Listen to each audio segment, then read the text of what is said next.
Ima Jezus razcepljeno osebnost? Prerok Izaija napoveduje prihod Božjega služabnika, ki mu je ime Izrael. Torej enako kot očaku Jakobu in celotnemu Božjemu ljudstvu, ki je sestavljeno iz potomcev njegovih sinov.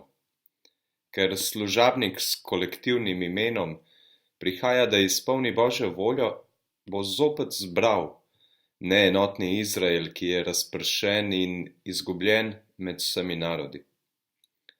Zadnji prerok pokaže s prstom na Jezusa, svojega 6 mesecev mlajšega bratranca, ki ga ne pozna, ker nista odraščala skupaj.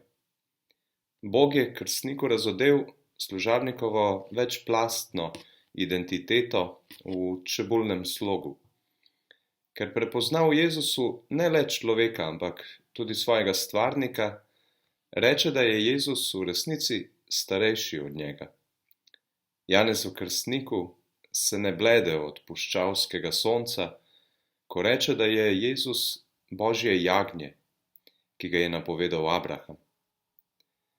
Te krstnikove besede vsakodnevno odmevajo po vsem svetu, med vsemi narodi, ko duhovniki med mašo z enakim navdušenjem rečemo: Glejte, to je jagnje Božje, ki odjemlje grehe sveta. S krstom smo mednarodno združeni v njegovo skrivnostno telo in zato poklicani k svetosti.